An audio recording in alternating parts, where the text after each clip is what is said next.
So uncivilized.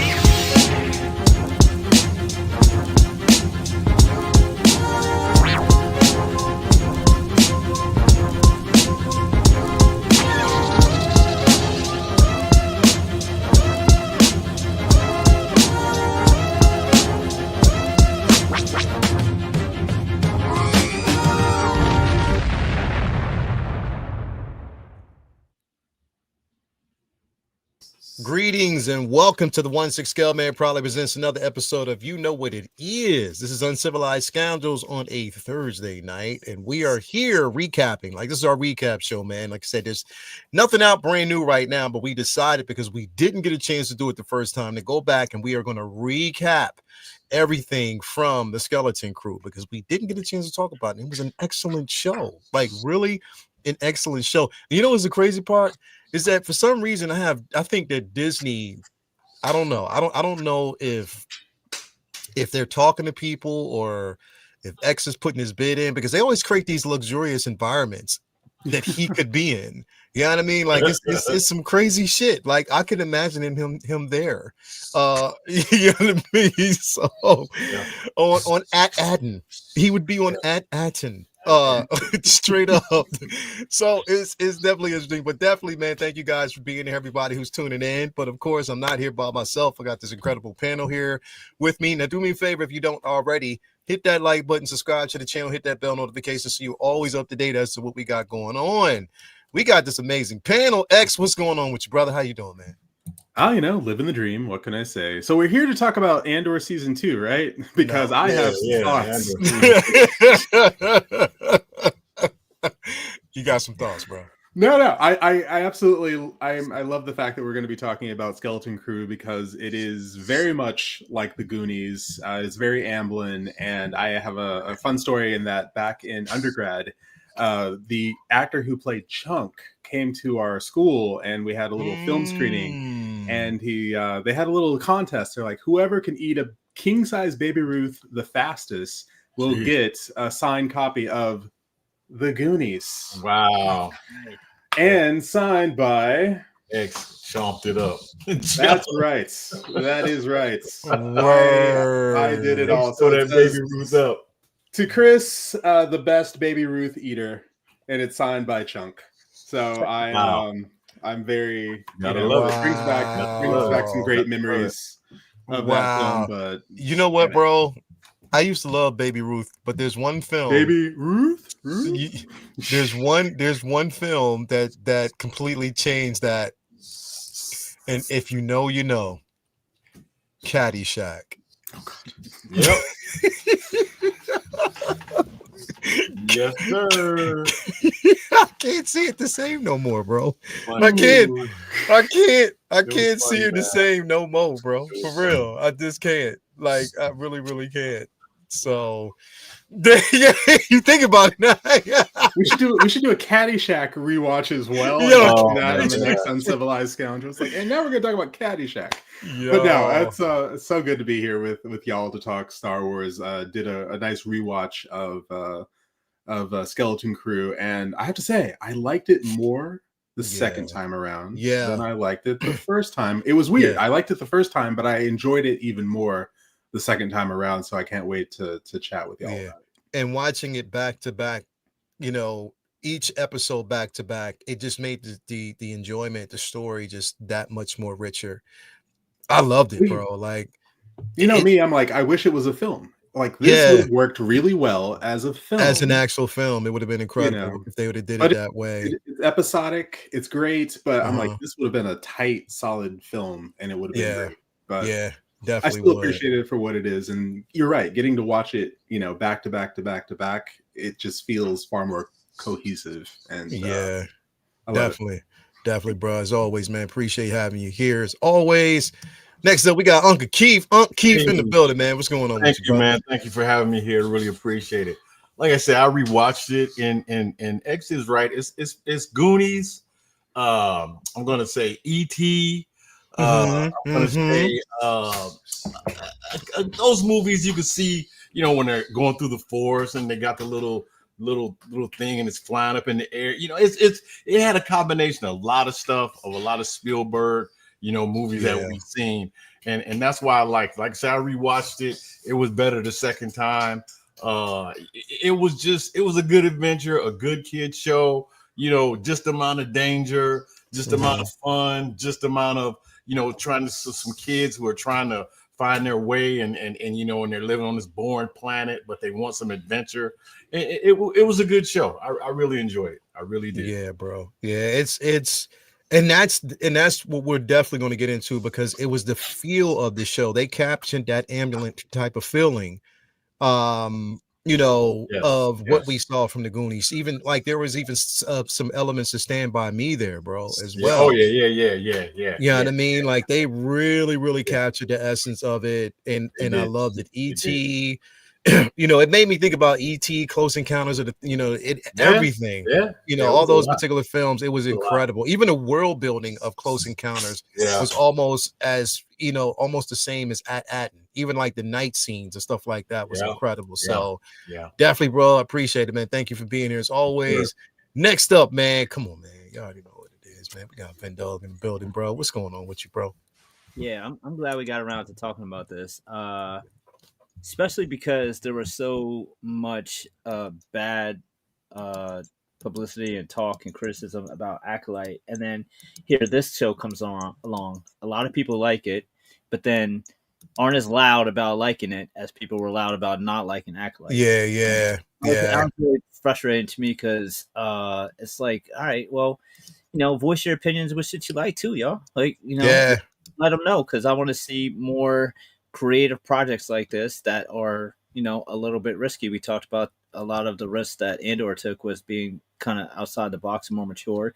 This was a risk in that it also was completely removed from all the Star Wars characters that we knew, basically. Like no legacy characters in it. It was its own thing, and that added to me the world building element of Star Wars, which was something that people have been complaining about. And this is a show that gave it to us, and I felt like it needed to be rewarded justly for it. And it had great acting. The kids' acting was great. Jude Law was great, and you know, it definitely had those Spielbergian elements that were like very well done and never seemed like annoying. A kid show for anyone, and above all that, it also had our very own Leah Rockwell as Wendell. You know, I was watching that and I was just like, God damn it, it looks like Leah. Like, holy shit, it looks just like when I first saw him, I go, here we go. He was out there. He was like, I got a pod tonight, but hold up, I gotta go save the galaxy first. I gotta be back by 10. Let's go. Let's go. Roll it, man. Yo, motherfuckers. Bro, when that thing came, you don't know how many inbox memes, and I'm like, yo, that's kind of fucked up. I don't look nothing like this dude. Somebody's like, Negro, yes, you do. You knew it was gonna happen. You knew it, bro. Yeah. That's a damn shame. That is a damn shame, bro. It's fucked up. Hey, where's my son? Yo, Renz. Bro, don't get Renz started, bro. Don't get Renz started, bro. You already know where it's going to go, man. You already know, man. But definitely, bro, it's worth talking about. We are going to get in that definitely tonight. But before we do, got to talk about these places. I'm gonna actually introduce the crew. I mean, the you know, everybody in the chat as well. But before we actually get into this, man, do want to give definitely a shout out to the places, of course, where we get our stuff from. You know what I mean? And opportunities for artists to basically shine, especially if you're looking for some incredible art. Come on, man. You already know. If you don't already know, look at this, man. He got the Century up here, bro. This piece is phenomenal. Yep. Vincent Dunn art. If you don't already look, go head on over to the Instagram. It's easy. Head on over to the Instagram. If you go to basically his Instagram page, the store link is definitely there. This is definitely become one of my new favorite pieces, bro. This right here. Wow. Like, yeah. It's that's good. That's nice, bro. That's it's definitely that battle beast is definitely yeah. incredible. To all of our Star Wars fans, you know, we got like some Mandalorian action in here as well. If you actually want to take a look, down here was that Mando piece. Yeah, look at this, bro. This is definitely incredible, man. So again, Yep. head on over to Vincent Dunn Art. You can find some of his pieces. He's always putting new things up, man. Benny, go ahead and tell him about the store, bro. Yeah, man, that's about the gist of it. All regular prints are always buy two get one free, so feel free to load up that cart and let me know if there's anything that you want that you don't see. Commissions are open, but you can click on categories as well on the left. You see there, so like if you want to look for just Star Wars pieces or just Marvel, whatever, I got it, and I try to have all types of different genres, all types of different fun stuff. Keep adding to it more and more all the time. Full con schedule this year, and I've been trying to have new pieces for every con I go to. So that's been keeping the store loaded up. So feel free to head to my Instagram. It has a link to the store, and like I said, is keep an eye on it. There's always new stuff headed to the store at all times. So appreciate the shout out, and hope to see you on over on the site, over in the store, over on the IG, and always fun stuff going over there. I'm having a lot of fun just keeping the ideas rolling out onto paper. Heck yeah, bro. Definitely as always, man. Make sure y'all head on over there. Easy. Click on the link. It takes you straight to the store. Go through any piece you're looking for. And on top of that, if you're looking for commission work, hit him up. He'll definitely take care of you as he always does. And come on, man. Why not? You get some good stuff. Also want to give a shout out to our guy Ray over there at Underground Figures, especially if you're looking for exclusive collectibles. Anything you're looking for, hit him up. No NRD. Shipping and handling is definitely reasonable. Sign up for that newsletter so you're always up to date as to when a new figure is going to arrive or when a new figure is being introduced. And create yourself an account because you never know when there's free shipping. On top of that, you might get a discount code off the figure choice. It's always happening, so make sure that you sign up.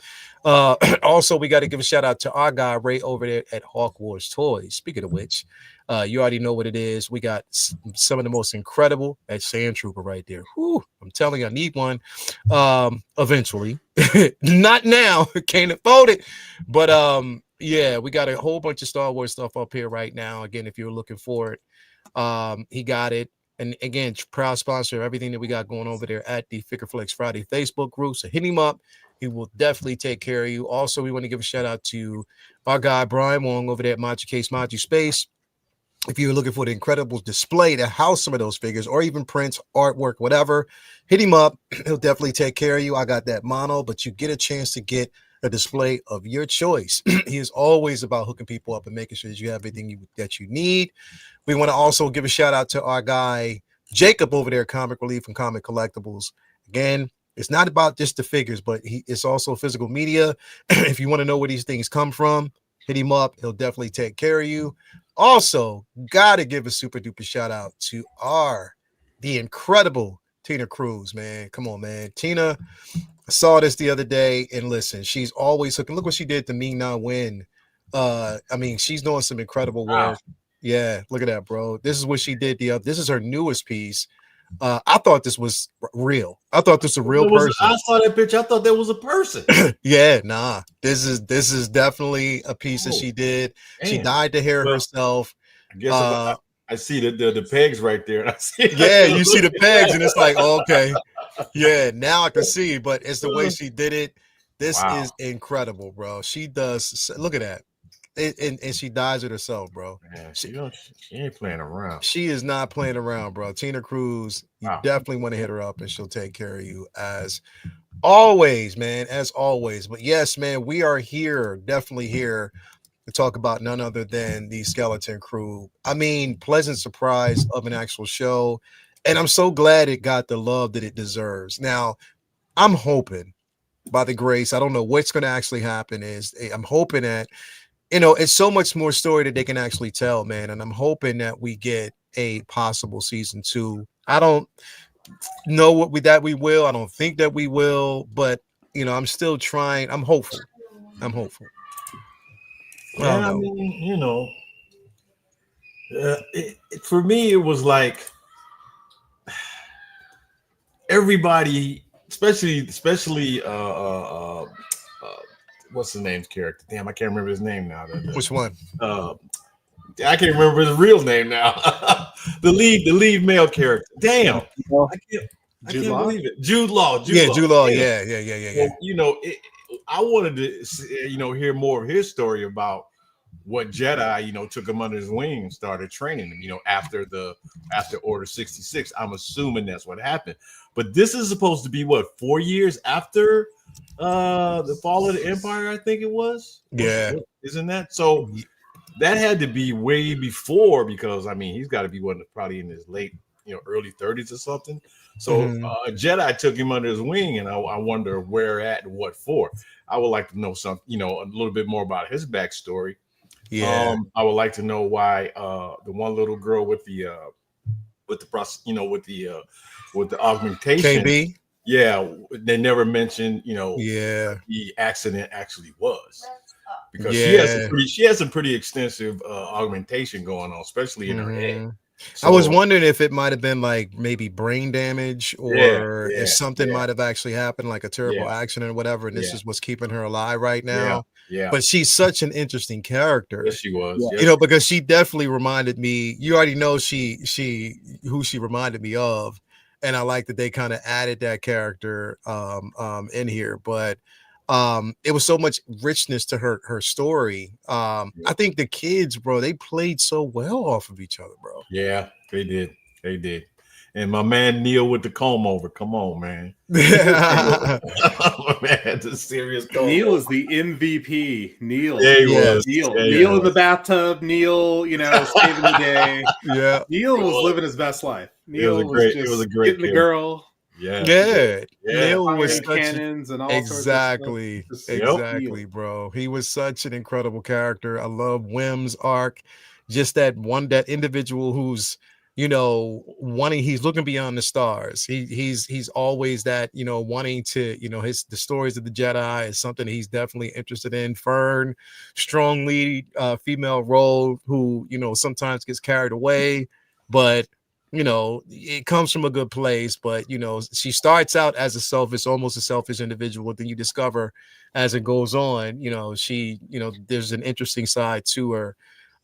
So each individual character and how they all just mesh together. Jude Law, you know what? I couldn't stand him, bro. Like, I couldn't stand him, bro. He was so damn sneaky. Jad Nawood, you know what I mean, was just such a sneaky character, but he's always been one of those actors he always been one of those actors can play either side, though. Yeah, he was a chameleon, bro. Good guy, or he can play a bad guy, or he can play the in-between guy, just like he did in this show. Yeah. So, they made a good choice with him. I really enjoyed his character. Like, you hated him, but at the same time, you didn't hate him because, No. All he has to do is give you that little smile, that little smirk that he does, especially at the very end when he gives a little smirk and looks up. It's like, Jude Law, look at you go. That's Jude. Yeah. And you scamp. Yeah. And the thing is, bro, like, it was an interesting story because for him, it was just clearly about survival by any means necessary. And based on what he's seen, you know what I mean? And what he experienced. The worst that the galaxy has to offer. These kids haven't seen any of that. Yeah. And these kids reminded him of what it's like to actually have a spark of hope and optimism about things. And so, the fact that they brought that out of him, but they coming up against this character and saying, "Oh yeah, I'm here to help you." And then that moment when he turns, and you think he's like, well, maybe he won't. Maybe, and it's like, no. This is the moment he turns, and right now he's dangerous. Now he's a dangerous person. Like, and he may actually harm someone. He may actually harm these children. It's a kids show, but still, you think he's willing to do anything. Those last couple of episodes got dark. It got real dark real quick. So it wasn't one of those things where it was just like, and I like that feel of it. It wasn't just like your happy-go-lucky type of film. There were some stakes. There were a lot of stakes.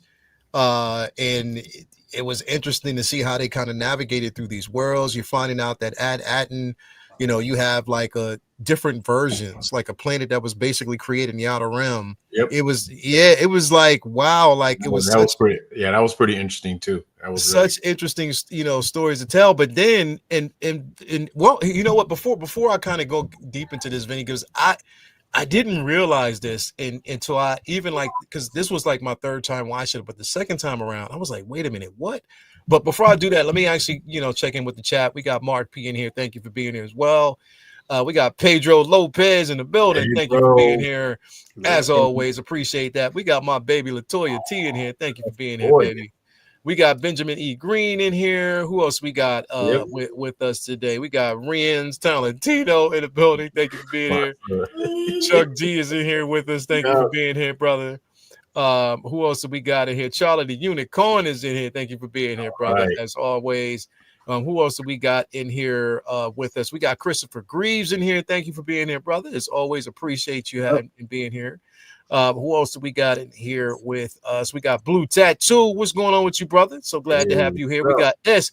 Beam in the building. Thank you for being here, brother. As always, appreciate that. But the references in this show that I didn't realize was even the references to like the old Republic. Yep. Just off even the star map that she had, like the diagrams. I was like, wait a minute, like the patterns. And if you looked at like how they were charting out, like, and how to get back to Aten and with the maps, I was like, oh shit, this looks like it was almost a Star Forge, bro, from 19 Old Republic. Yeah, it was really interesting. And I can't remember her the character that looked like an owl, but that was an interesting character also because, you know, here she's at on this, basically it was a library of galactic waypoints and how to get through the galaxy. Yeah. And was she the caretaker of just this one, or was it more of those places like dotted through the galaxy? That's what, you know, and I really love the character and everything, you know, how we don't know if she was a good guy or she was just a librarian of all this stuff that was in her where she lived. So you know, it was a good character. I enjoyed it. It appeared like she may have been a good guy. It's like basically it seems like she's like a more of like a custodian of everything. You know what I mean? Like she's, you know what I mean? She keeps the way, she knows the ways to different places, star maps. It's like a librarian or something, but she's also navigating. She knew who Jude Law's character was. Man, everybody knew who this dude was. I was gonna say, she seems like a kind of character that's like been around and seen a lot. Yeah. To the point where it's just like, oh yeah, I know you, and oh yeah, I know you, and I know of you. So she's probably got, who knows how old she actually is. Exactly. That's a good point. Good point. Like he's got like three names that we know of. So, you know, so it was a great character. I liked it and everything. It was really good. So yeah, definitely. Here's the character right here that you were talking about. Uncle Keith. I forget. I don't know her name either. I'm trying to find the name because I forgot all about it. Is it Chalet or something like that? Was it Chalet? I was just calling her Owl Lady, but that's I mean, I forget her name. Like, because it's KM. Was it? What was it? KM. KHYM. Yeah, I think it was Alia. Well, no, it was Kim, or I guess he just called her Kim. Yeah. Okay. But definitely an interesting character. And I love how they use like more so like the wise element of the character. You know, it was Kim. Yeah. That was a great character design, though. That was a really great character. Yeah, that was like a definitely amazing character, bro. This design in like episode 1, like, come on, bro. Who didn't have a bike with the long, bro? The tassels, the tassels and everything. With the banana seat, with the little basket on the jaw, bro. Shit. No, man, I had Hubba Hubbas on my bike. We called them Hubba Hubbas. It was the rocket ships that was green and red lights in your spokes, and they spin like this. And then when you go real fast, they were making this a whole, you know, everything was connected. It looked like you had these red and green lights in your life. Come on, man. I had a Schwinn. I had the Schwinn with the stick shift, the banana seat, the sissy bar. Oh Yeah, man, I love that bike, man. I wish I had that bike. Now that bike is worth like $5,000 if you got one in mid bro. condition. Yeah, Bro, man. I migrated basically from the tassels and the banana seats to the mongooses when I was in my BMX days, bro. I was just like, yeah, let me give me a mongoose. But Nothing wrong with I got a mine. feeling like Vinny just only stuck to the banana seats because He he did. like He he did. liked the two-seaters. He's like, hey, baby, need to get on. He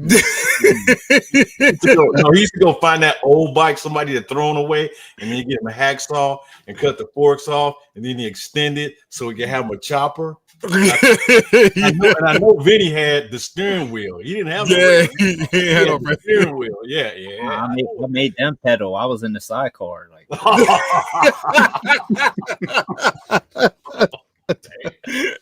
He's like, let's go. I'm in the sidecar. Yo, damn. Oh man, That's messed up, bro. But no, Yo. yeah. I think the beauty of the show was the complexity of the characters. I mean, Mhm. every character had a arc, a journey, and relatively limited amount of time where Yeah. they went through different phases of their character, and it felt organic. Like Jude Law, of course, was like a gray Jedi-ish, and it almost seemed like a Jessica Jones type of character, where like you have powers, you're not necessarily a hero, you didn't choose to be a villain, you're not a Jedi or a Sith, you just are a scoundrel making your way through the galaxy who happens to have the Force, and Yeah. you never used it to align with anything or anyone other than just trying to survive. And I Mhm. imagine that is how a lot of Jedi who were survived Order 66 must have felt, because even if you Mhm. did want to, like, still be a Jedi, like, how could you? What could you do? And obviously, not everyone was going to go be a Sith either. So you were just going to try to make it. But then why Mhm. not, use powers when you could, if you could? And I love the mystery behind that. Like, he only used powers like covertly, and it Yeah. created this mystery around him, whether the kids didn't Mhm. even know if he actually had powers or if he was just a trickster. yeah, I think that provided such a unique take on someone, because I mean, we've seen, ages and ages of Jedi and Sith stories, and it's always seemed you're pretty far left or pretty far, right, and here's someone who's just getting by. And then Mhm. you see that with the kids too. Like, obviously with Neil, like, going from like, hey man, we're not supposed to be doing any of this shit. We're supposed to just be at home or in school, and like, what are we doing here? To being the one to have the balls to be like, nah, fuck it, let's go. And Fern coming around and being more open from being so cold and dark, hard, and KB like showing her arc with her background and the changes she had to make in the show. But I think Wim's character was really interesting because it obviously went from the trope of kid who wants to be out there and adventure like Luke, but when Luke actually got out there, he wasn't like, oh shit, I ain't ready for all this. Luke was knew what he wanted and stayed on that path, whereas Wim kind of like, once he got a taste of actually being out there and adventuring, it scared the shit out of him. But then Yeah. he didn't just say, all right, this is wrong. I was wrong to be out here. He kind of manned up and was like, all right, I got my shit together now. Like, I don't want to go home yet. I do like this. I just, had to get adjusted to how crazy all this shit is, because this isn't exactly what I had in mind. Yeah. So this is a roller Yeah. coaster ride in a very short amount of time, and it never felt like just over the top. It just felt like Yeah. outside of their bubble, which Mhm. was in a way kind of like the suburbs, a whole fucking planet. Basically, what it was. Very It was much the so, yes. suburbs. You're right. Outside of that, Yeah. it was like a traditional rich kids in the city type of story, where like, oh, Exactly now I have what it to was. be smart. And I just love the whole dynamic of the show. I even love how much sense it makes, because I mean, you look at you know, you look at America, like you look at any like major country, and it's of course there's cities or there's places where, you know, it's a gated community. No one gets in. Like that's where all and they want those people there to just worry about those people there and not think about poor people in What's in the going on city. out in the world? Yeah. And they just focus on what you got going on, and it's such a integral and interesting part of the. Of course, of course, the empire would have like a little suburb that protects the money, and not and have a barrier where like no riffraff can even get inside that system. It's so it makes so much sense when you think about it. So I love the idea and concept of the show, and I love how like in their hubris they didn't even have anyone there to protect it. It's just AI. Like that's how cocky they were that this would never fail. Yeah. So much about it that was incredibly interesting. Another thing that for me was with Wim is like he had this, you know, this hero worship type young kid of Jedis were the greatest thing ever. I want to be a Jedi. I want to be a Jedi. And then this character shows him that Force can be used for bad. It can be used for bad things. And maybe I shouldn't have, you know, put all my faith in and wanted to be a Jedi, because this guy is showing me that he's doing bad things with this. And I've always been heard or taught that it's always Jedis are good. And he's finding out that's not true.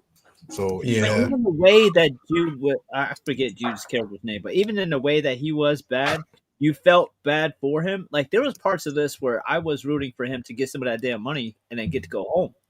Yeah. But like he had to take all the money instead of just like you could have took a few bags of credits and dipped. You fine. I know. You don't have to take over the whole joint.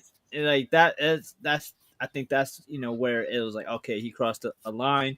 But like there was parts where I was just like, hey man, he deserves something, man. Let him get a little bit of money and then just go about his way.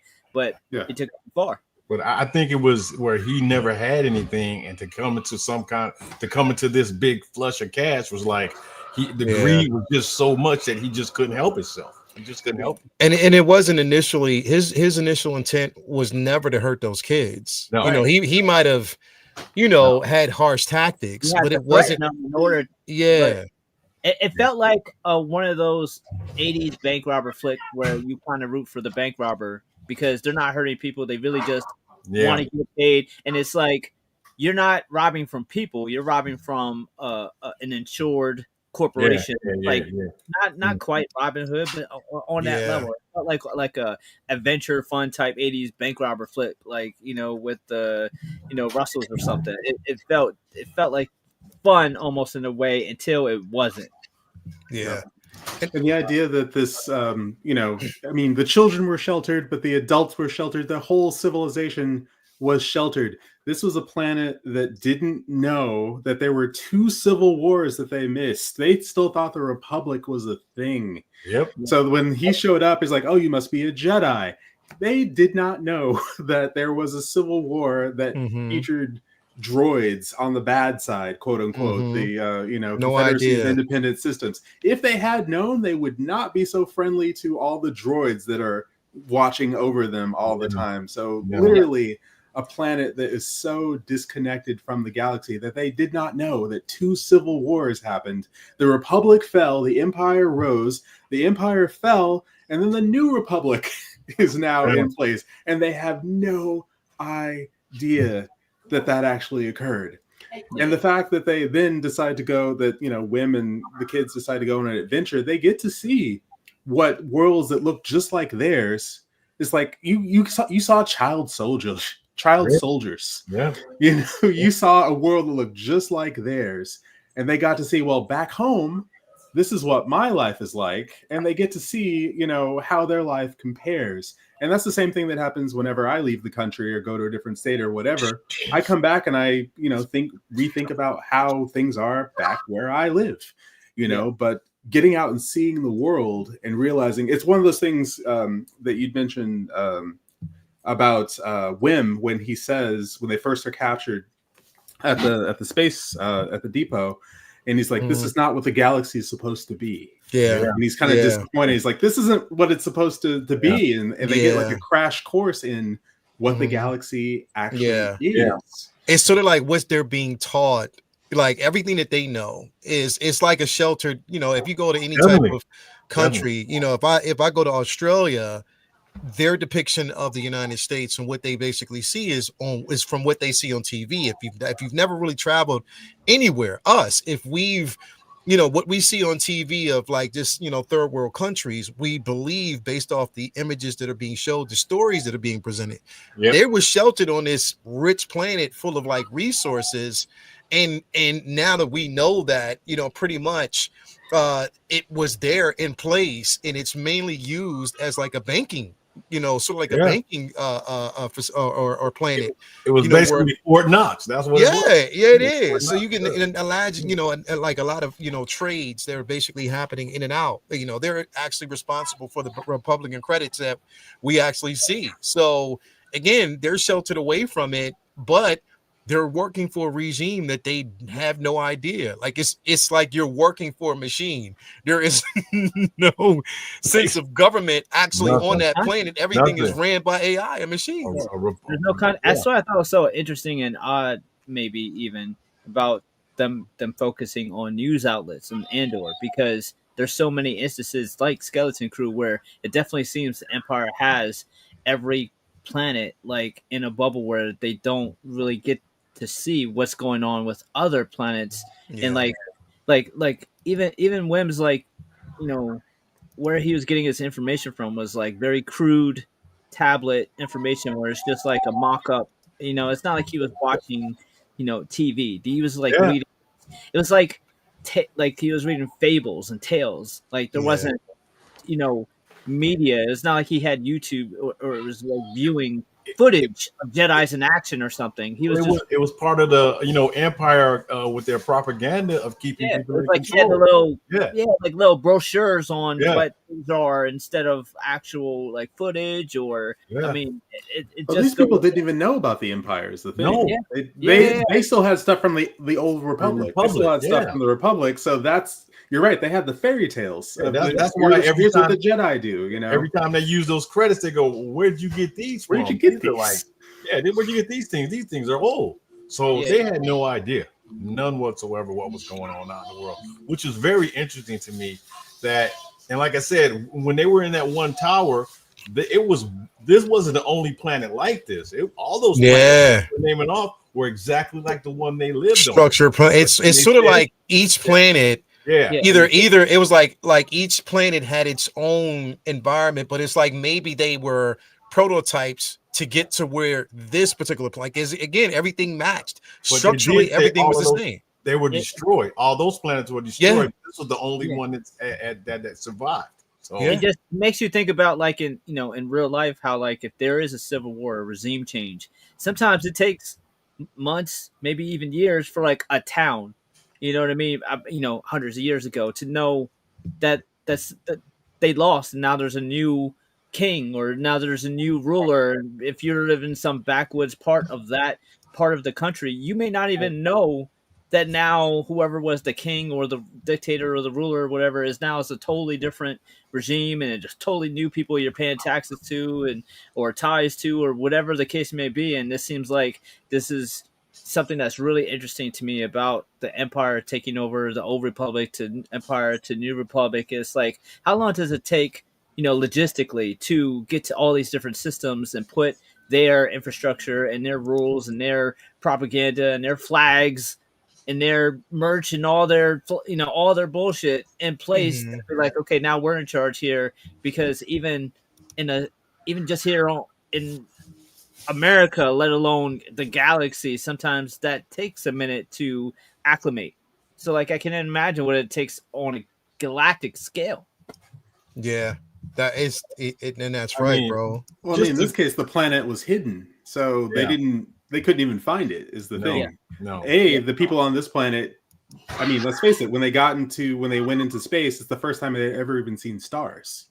Yeah, they'd never seen anything outside of the barrier, and the barrier was also keeping them safe from keeping them anyone else. Yeah, seeing them. So no one in the galaxy knew where they were located, they'd heard stories of At-Aten, but they always thought they were fairy tales because no one could actually find At-Aten. But what wasn't really clear was the Empire accessing those credits or not? Because it seems like they were just had the Empire hit them, or were they hidden from the Empire? Exactly. Yes. They didn't really answer very clearly. No, it was the Republic that hid them. The Republic hid them away because they were like, when Jude Law's character shows up, they're expecting a Jedi to show up. So it was the Republic that actually created that world, and their Republic credits. It's a mint for Republic credits. So it's the Republic. What I'm saying is the information wasn't passed on to the Empire that planet existed because they were still making credits. I mean, that's what those votes were. The Empire didn't know that planet existed. Yeah, nobody came. We don't know where to find it. So yeah. Yeah, and that's the thing is like, well, and again, you wonder, okay, this was kept safe specifically for a reason, but bro, they said they had over how many of those vaults on that planet? 1,400. It was 1,400 vaults on that planet. You know what I mean? That were just like that. That was one of the richest planets ever. Even bro, like literally, bro. What was the casino planet in Canto Bight. Canto Bight, bro. Yeah. It seems like, yo, I'm wondering if they were even getting funded. It puts Canto Bight to shame. To shame, bro. Like straight up. So when you think about it, it's like, yo, all that money is just sitting there, like damn. And it's like, yo, everybody who knew about or heard about the planet thought it was a fable. Yeah. They didn't think it was true. Like, no, there's no way that this planet can exist. It really does. You know what I mean? And so, like, yo, like, again, keeping that, because remember, the droid was like, there's no ships that can get outside this barrier. So it's designed to keep you in. And you know what I mean? Anybody in, not to let anybody in, and it keeps you from leaving. You know what I mean? Unless it was mandated. So it's, bro, this was such a unique show. But again, I love, like, even, bro, like some of the neighborhoods, it just even mimicked what we felt about, remember y'all were talking about E.T. Remember, he was dressed up as a ghost going through his like town and stuff like that. You see so many people dressed up. Even, you know what? It even gave me it was very Northern California. Northern California, bro. It definitely did also even, and I'm just gonna say it, it also felt like the first Poltergeist. Because remember that town. Yes. You know what I mean? So it was so much that everything from the lighting to the bro. Just the feel of it, like just the adventure of it. It was everything. Like, and that's the thing is like the wonder. And you have these kids that again are part of a uniform regime, but again, you have, and each kid taught the next something. Not only about themselves, but just there's a bigger world out there. You know what I mean? There's so many different. I mean, we see Neil, who again, Neil, you're right, was the MVP. I love Neil, bro. I love Neil, bro. Like, because it was just so much wonder, kind-hearted, like gets the chicks, Vinny. You know what I mean? Like it's just what was so bad about Neil getting the chick? He didn't even know he had the chick. He didn't know. He was just sitting there talking. It's just wonder, bro. And she's just enamored by him because of his kindness. Oh yeah, of course she was enamored with him, but he was just talking, being Neil. Being, and that's what she liked about him, just being Neil. Yeah. Of course, when Toya watches it, bro, Toya doesn't watch it from the same set of eyes that I watch it from. She's watching it from a design aspect of it. She's watching it because of the wardrobe and stuff like that. She watches that first, and then the story piques her interest. Well, it always piques her interest, but then she gives you a totally different perspective when she watches it. So I can only imagine. But the beginning of the film, or the beginning of the show, when they're boarding the ship, and you get very like A New Hope vibes. When character walks in, he's wearing the mask and he's choking the guy. He's like, "Open the." I was like, "Well, why is it that he's questioning him in the same way that Vader questioned the guy in New Hope when he's holding him up like that. Yeah. So the parallels between that are really, really. I mean, there's so many Easter eggs in this. It's insane. It is. It's just a plethora of just like Easter eggs throughout the entire show.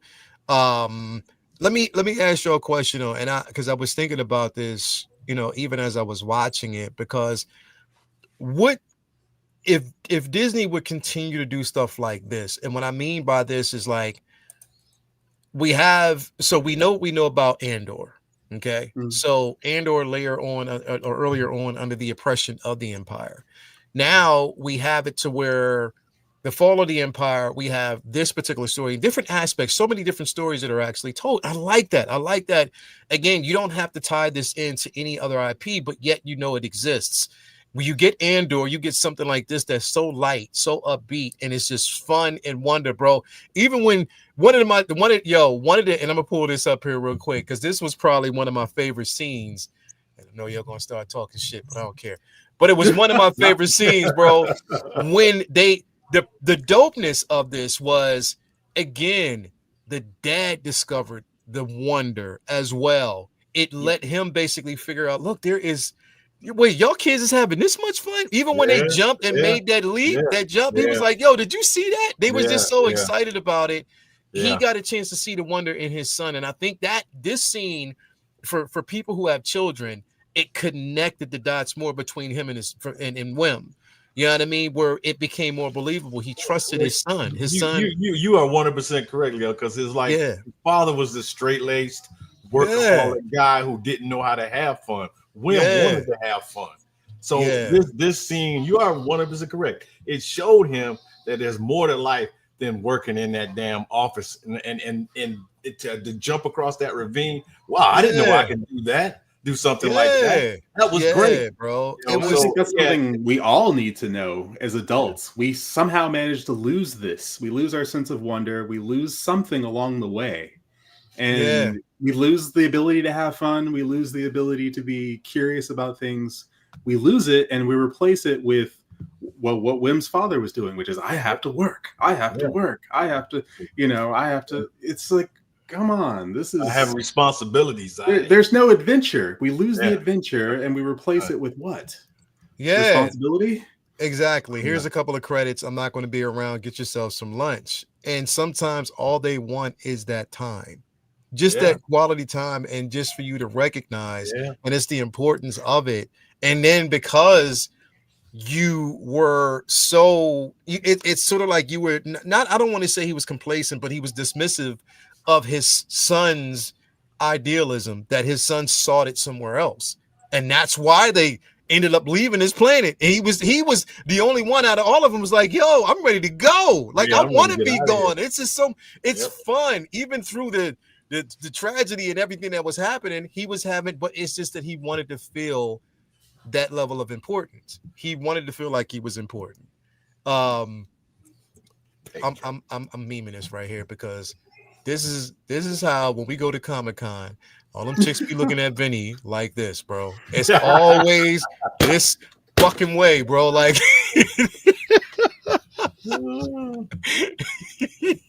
I just want it would have if we could have caught Neil just like this. Just a little bit, put his hands up. But now if Neil had to ask her to go with him, she would have went. She would have left. She would have, bro. But you know what? The only funny part, this episode had me dying, bro. And I'm like, scene that she did. Little flip. I love that. It's just like, yep, and then that flip. I'm like, what? It was great. It was so nowhere, great, bro. Like, it was so great. It was like she kissed him on the cheek. He's watching her in the distance do a flip off of a I'm like, this show is amazing. Bro, she didn't do like the conventional back in the day when you happy do the heel click in the air and just keep walking. Nah, she parkoured, bro. It's like, damn, bro. But it's this planet. And again, he showed that even in his fear, he was fearless. He made peace with that inner fear and was fearless and just became the catalyst to so much that was good. I mean, I think he won her over when he fed the kids that were hungry, and he was like, yo, would you want something to eat? And she was like, wow, like there's just so much good in him. She not wasn't used to seeing stuff like that. Nah, she definitely wasn't, because she was hardened by war. They were grooming these kids on this planet for war. You know what I mean? And that's, if you think about it, there were certain similarities to both planets, because you had one planet that was grooming these kids to be just the highest level of intelligence and always strive to be these scholars, taking the wonder away from them. And then you have this planet that was grooming these kids to just be like battle-hardened warriors without allowing them to be kids. So it's like an effect on each individual planet. And then you have John Nawin, who was just like, yo, I'm a pirate. When they latch on to something like that, this adventurous, you're going to want to basically follow something that's completely away and out of the norm, because you feel as though it's somewhere you want to be. You want to feel something that's completely different from that complacent atmosphere of just always the day-to-day doing the same things every single day. And that's why they kind of gravitated to, because even you saw it with the last episode, bro. Like when they were leaving, he called for Ja. He was like, he was like George, and he was calling for him. And you can even through everything that he caused, there was still like a connection to him, as if to say, like, we got a chance to basically see a galaxy because of you. You know what I mean? We got a chance to see so many different places because of you. Even though you had selfish intent, you still allowed us to see things that we would have never seen had we not left and, ended up in that, that captive with you. So, and then you felt the whole civilization is no longer in their bubble. Now now they're all going to be aware of the greater galaxy. Yeah. Whether they like it or not. It's like, oh, the New Republic now knows about you. How are you gonna, the adults, the children, everybody's like, it's an adventure for everybody now, because this is new. Did the people on Atten know? I don't remember. Did they know what the planet was actually used for? I don't think they did. That's a really good question. I don't think they did. I don't think they did, because again, they kept that part of that planet completely separated. Yeah, but it was like weird. So what are we doing here? We're just working for what? Because there was no industry, it was no factories, it was no nothing. So I was trying to figure out, did they know what they were doing? And it looks like they did. So I mean, because you remember when he arrived, when he basically went through the barrier on that ship, and pretty much the landing platform opened up. It was like people didn't even know, like, what the fuck? This been here the entire time. Yeah, I know exactly. Like they didn't know. That shit just opened up like the basketball court on an X-Men, bro. It was like, oh shit. Well, you think they wouldn't have had any visitors since like the old Republic? Yeah, they wouldn't have had. So they wouldn't open up if nobody shows up to come and get new credits. And so nobody showed up. Pedro says the great work, and that was they were saying the great work. The great work. It's like, what is the great work? What is the great work? And no one really. It was like Tommy. Nobody knew what the job was. It was just No, it was like those people who have like corporate jobs, and it's like, what do you do? And it's like, it's hard to explain. I'm a such and such administrator, such something. And but what do you actually do? Matthew McConaughey, like Wolf of Wall Street, is like, we don't make anything. All right, we don't make. When he's explaining to Leonardo DiCaprio what they do, it's like, we don't make anything. We don't. It's numbers, man. It's all numbers. It's all numbers. It's all bribes. That's all it definitely is in the entire time. But again, it's a planet that was kind of, I guess, because resources were supplied to them, that they were kind of dismissive of anything else. And for those who did know, and maybe they just were like, yo, we aren't allowed to really talk about, I don't know. It just, but it was incredible the way it was done. And I agree, like watching it the first time, I'm trying to really get the gist of it. Watching it the second time, the whole way through, once it's released, it was like, yo, wow, this shit was dope as fuck. Like this show was really, really good, because not only does it show the level of greed, but it also shows how a planet that it's like when you're full, nothing else matters. Yep. You know what I mean? Like when you have everything that you basically need, Nothing else really matters. No. You're full. You're You won't completely question oblivious. anything. No, you don't. No need to rock the boat. No, Nope. no. You don't question shit. You're like, you know what? As long as Go to your mundane job and do what you're supposed to do and be done with it. Yeah, that's it. Like that's it. Like you're gonna question. They were being run by droids. It's like yep. Yeah, nobody think they knew was run by droids. That was the thing. Yeah. I don't think they actually knew. Like at the very top, there was a droid. There was a droid. Yeah. And that's the thing. I think it's a surprise to all of them. It's like, oh, But the mother did say it was an honor to speak to the supervisor. So maybe she had spoken through him, maybe some comm channel or something like that. But I don't think they actually. It was a droid? I don't think they actually been up there to see who was the supervisor. No. Because it was. Remember, what's the name? Wiped his hand and was dust all over the place. So it hadn't been people up there in centuries or whatever. Because she was like, yo, we have to consider this like a great honor. You know what I mean? It's an honor to basically be invited. Yeah. Or did the Republic said we got to get out of here? We'll put a droid in charge to run and keep printing our money. Because it was chairs and stuff in that place, where people could sit at consoles and stuff. So maybe they just abandoned it, made the droid the supervisor, and took off and did what they had to do somewhere else. Because that was kind of, why would you have chairs and stuff in there when nobody was running the place? It could have been. I don't know. It could have even been left up to the separatists to manage, and their idea was to just leave some droids there and did. Exactly. Yeah.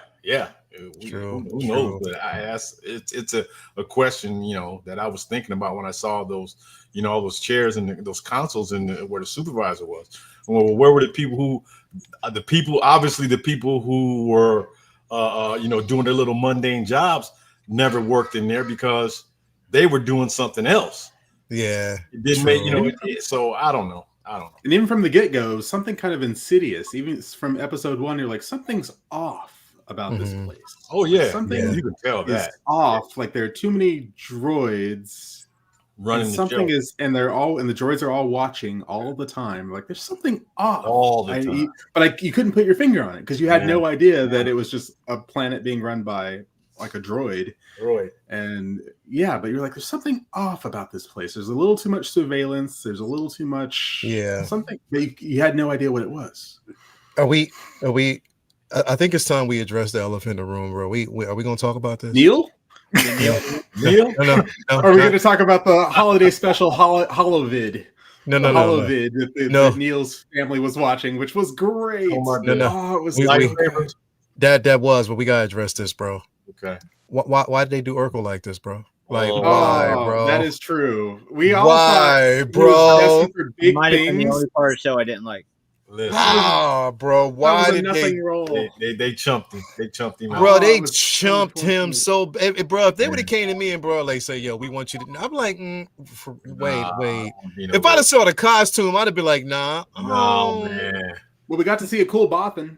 We got to see a really cool, scary Bothan. Yeah. I was expecting them to do a spin shot with that fucking outfit on. Like, he didn't do anything. He did look like Will, bro. He did. Bro, I mean, he looked just like this is the only part that I did not like. No. But you're right, bro. Like this does now. Did they say that his character was a Bothan, bro? What was his name again? I forget the name of the character. Brutus. Yeah. Did they say he was a Bothan? I don't think they did.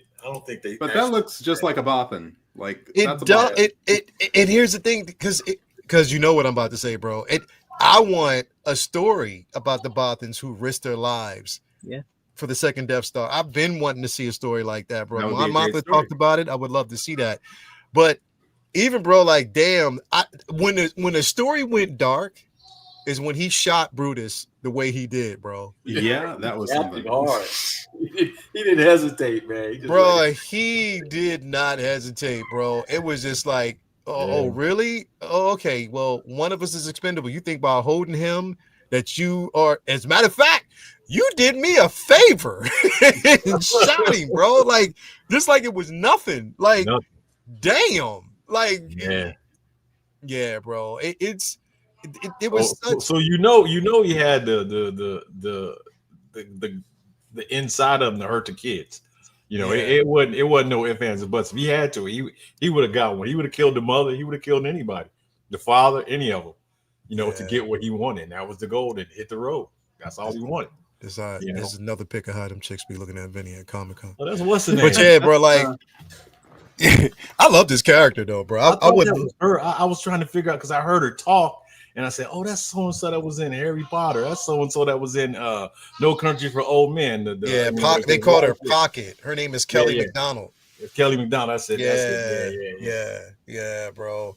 Definitely an interesting character, but I think like for real, bro. Like even I think some of my favorite, bro. The droid had me done. Come on, baby.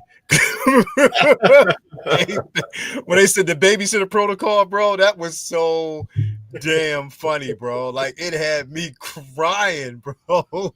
But again, I thought we were going to see this in 1/6 scale. That didn't happen, but definitely, bro. I thoroughly like everything about it, and here's the thing, bro. Like this is why I say because of how it ended. There's so much more to tell. Because it's sort of like, could you imagine people who are part of the New Republic that knew nothing about this? That probably didn't know anything. They didn't know that this, because again, like it's almost like everybody thought this planet was a fable. Like there's no way that this planet can exist. And now that it's exposed, it's open up to the barriers broken now.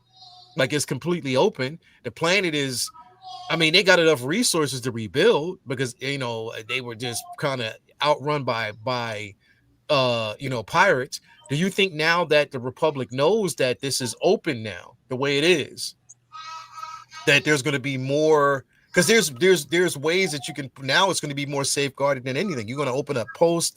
You're going to probably have like, you know, because this could actually open up an entire interplanetary war. But people know about this. But I'm pretty sure that the supervisor was the one that would do all the contacting with the Empire, and the supervisor is gone. Yeah. The supervisor is gone.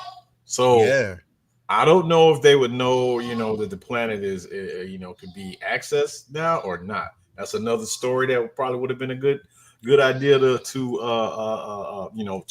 follow that storyline to see what was going to happen to the planet. That could be. They called for help, right? The X-Wing showed up, so they called for help. New Republic knows about it now.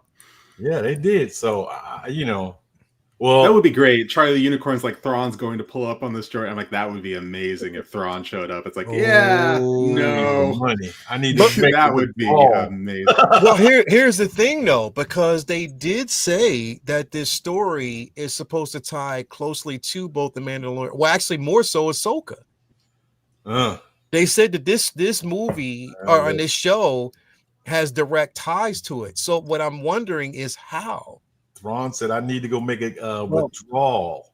I think one of the interesting things that is kind of overlooked is the technology for the barrier itself. What if that was exclusive to at Aden, and that might be used in the future by the Resistance or whoever to hide their bases or what they got going on, and that might be different stuff that they utilize from the planet. But I'm not sure. It's kind of like it's one of those things where I'd be happy if they did, but I'm not really sure that there's a necessity based on what we've already gotten. It would just be a nice bonus. I'm not sure how it would actually tie in, but I'm sure that there's a possibility that there's a link that we may not have thought about that they have when they've considered making a show in the first place. If it had been successful, that they could use as a linchpin to continue on or connect to something else. I mean, the First Order could definitely use that technology to do what they did and build what they built, and not have the New Republic, be able to see it. It would make a lot more sense. It would have made Exegol make a lot more sense. Yeah. And no one knows. Like, how are you building, dozens of carrier destroyers and under the radar, and in the dark under shadow in the mountain? He started building that like before Return of the Jedi, after, like around Empires, actually before Empires when he started building it, because Thrawn helped him chart the unknown regions. and that's how he found Exegol. And then he started building Star Destroyers. Yep. Just building, and he didn't actually show Darth Vader Exegol, or Darth Vader stumbled across Exegol. After Empire Strikes Back. So between Empire, Return of the Jedi, so he'd already been building like thousands of Star Destroyers, and so he knew about it well before then. Yeah, and yeah, very very true. And one aspect of this, again, another part of this is at the end of it, Wim still has that lightsaber. And I'm glad he's pointing it in the right direction this time. At this time, like, oh God, Wim's about to kill himself. Oh no! She's like, please point that away from your face. Yeah, Wim still has the saber. He still has the saber. So, and they ended it without us really knowing anything else about the saber. About not even. It's again because normally they say like the Force has a way to really draw those. Especially to those type of artifacts. Yes, exactly. It draws them in. So, and it's not saying that he will, and it's not saying that the Force has to basically play a huge part, because, like Vinny said, I love the way the Force was executed, because again, his idea of the Force, his idea of a Jedi, and the stories that have been told, is just completely flipped upside down. That he's met Jad-Nan Nowen. You know what I mean? So. Now I'm pretty sure his ideas, and he's going to probably meet it with like a level of skepticism now. Well, not skepticism of not wanting to be, but whoever he meets that is. Yeah. Well, all the kids still didn't believe that he was, he knew how to use the Force. Wim is the only one that still believed up until the end that he knew how to use the Force, and he was, he had some kind of a Jedi training or whatever it was. But the other kids, they were like, that's a trick. That's what they kept saying through the whole show. But he's the only one that believed, and I think that really, just threw a big blanket over what he thought the Jedi were, and what he believed they to be. Not this, not this bad guy who's threatening my father and Fern's mother. So I don't know where it's gonna go. If it's gonna go, I hope it goes. I would like to see a season 2. I would love to see it. And where does Jod go? Like, because again, all we know is that they left him in the tower. They left him there. They did. So is it that he's taken captive by the New Republic, or what do you? I mean, I don't know. Or is he still on it? He can't still just be there roaming around, because could you trust him? X-Wings did show up. I mean, maybe they and who knows. And they just kind of left. I like to think they showed up and then he just escaped somehow. I was gonna say he Jedi mind tricks them. He's like, I need your ship. Yeah, that's the only way he's getting off the planet, because they didn't have any ships on the planet. Yeah, hey, he's clearly a survivor, and so he'll find a way, if anything. Yeah, I mean, it's and again, like, knowing now, and that was one thing that was bugging me. It was like, well, that ship was there and it was buried. And the pirate who, had the ship before, built armor over top of it, disguised it. And I think it was in a way that he was the only person that can get in and out. You know what I mean? Like, knowing at that time, because he's the one that knew about the resources. No one else did. Speaking of that moment, that is yet another throwback to a film that they're stealing the fucking name from, because that was the Last Starfighter ass moment. Oh, that button you weren't allowed to push. That you wasn't allowed to push, bro. And when you hit it, oh shit! That's right. Me and some people talking about that the other day. They low key ripping off my shit, yo. That Last Starfighter. We were talking about Last Starfighter. Yep. And we were talking about what's the movie with the silver ship? Oh damn! It looked like an egg. The movie with not the last. You're talking about Flight of the Navigator. Flight of the what was it? Flight of the Navigator. Flight of the Navigator. Yeah, if there's anyone in here under 30, 35, go keep Flight of the Navigator. Flight of the Navigator is a good movie, man. I literally just watched that with did you? Like a few months ago. Yo, it holds up. It is brilliant. It's a good movie, man. It's a good movie. So good. It's a great movie. It is. It definitely is. And you're right. They did kind of rip off that moment. Starfire, bro. It was definitely and that's another Amblin type of Yeah. Same thing. Yeah, That same. scene when it sheds its skin, but that monster it faces, which I think was done through stop motion. That monster. Yeah. That they did. I The mean, one that looked. This show looked incredible. It felt big, and that's That the was thing hard. about Star Wars TV, where I'm like, if it always feels small, it always feels small. Star Wars shouldn't feel small. There's nothing small about Star Wars. The ships are big. The space is big. The Death Star is big. Everything is big, and this nailed it when it came to the sets, when it came to Mhm. world building, when it came to the creatures. Everything, every planet they went to didn't it. It felt massive. Everything felt lived in and massive. And Charlie the Unicorn, yes, I do love big. I am a Spice Queen, I will admit. Yes, thank you. Yeah, I mean, you're right though. It was big. They made it big. They made it something that was completely different from, And it looked like you know, $1 million. yeah, it did. And Bryce Dallas Howard she was the one who actually did this particular episode 7. I mean, 6. So she definitely did that and brought heart to it. Yeah, I wanted to know because I was the character that I was so like, I was like, yo, she's such a cute KB, such an interesting character. That was intense. Yeah.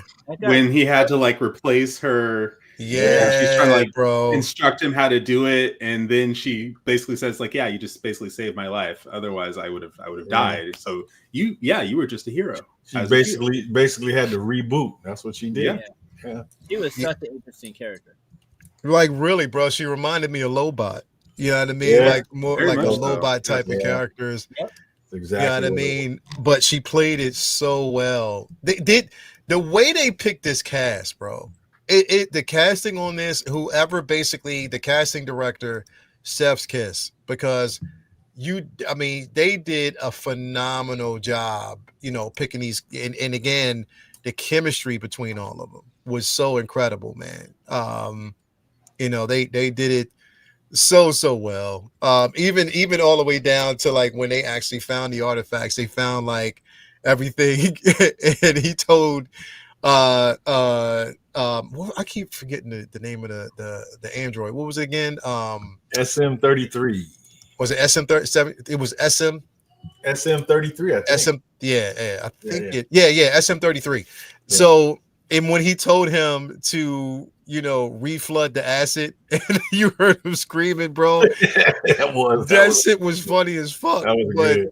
But yeah, bro, even the turn in that aspect, when he evoked the duel at that point, John did with those pirate code. Yeah, the pirate code. Like bro, the pirate aspect of it like was dope.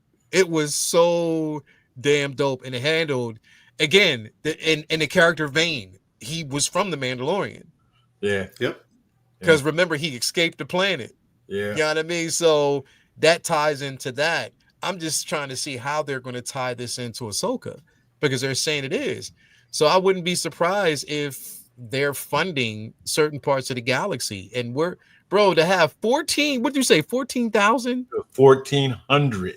1,400 of those damn. I think he said 1,400, some odd number that he said. Yeah. Of just those vaults with all those credits. Shit, bro. Like I'd be trying to like, give me some money, bro. All that money you got on the planet and you're distributing.